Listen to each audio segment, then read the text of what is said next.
Doctor Soumya Anbumani அவர்கள். NLC Neyveli lignite corporation ஆரம்பிக்கும் பொழுது நமக்கு மின்சாரம் தேவைப்பட்டது. இன்னைக்கு பீக் சம்மர்ல கூட தமிழ்நாட்டுடைய மின்சார தேவை 21,000 மெகாவாட் தான்.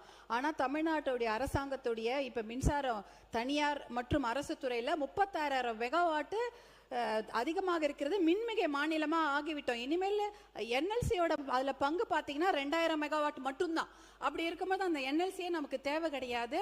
நீங்க மாண்புமிகு அமைச்சர் அவர்கள் சொன்னது போல இந்த என்எல்சி 1300 கோடி கிட்ட அவங்களுடைய வருமானம் வருது. அந்த அவங்க சிஎஸ்ஆர் ஃபண்ட் எல்லாம் ஒரிசா, மத்திய பிரதேஷ், அந்த மாதிரி உத்தரப்பிரதேஷ் அங்கெல்லாம் தான் அவங்க அதை டெவலப் பண்ண வச்சுக்கிறாங்க. நம்ம தமிழ்நாட்டு கொடுக்கறது இல்ல.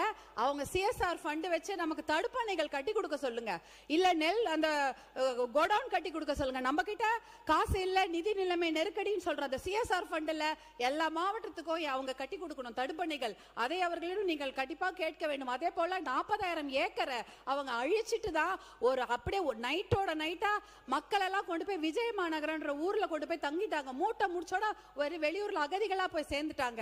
அவங்களுக்கு எந்த ஒரு அவ்வளவு பெரிய பிரச்சனை. இன்னும் 60,000 ஏக்கர் எடுக்கிறதுக்கு தயாரா இருக்கிறாங்க. அதுக்கு பயங்கர முனைப்பா அவங்க செயல்பட்டாங்க. அது சமயம் பாட்டாளி மக்கள் கட்சி தலைவர் மருத்துவர் அன்புமணி அவர்கள் எத்தனையோ பேரோட போய் நெய்வேலி லிக்னைட் கார்பரேஷன் என்எல்சிக்கு போட்டு போடும் போராட்டத்தை செஞ்சாங்க.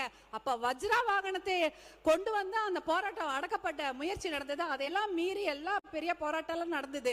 அதனால இன்னொரு 60,000 ஏக்கர் எடுப்பதற்கு கண்டிப்பாக அதை அனுமதிக்க கூடாது. அதை தமிழக அரசாங்கம் வலியுறுத்த வேண்டும். அதே போல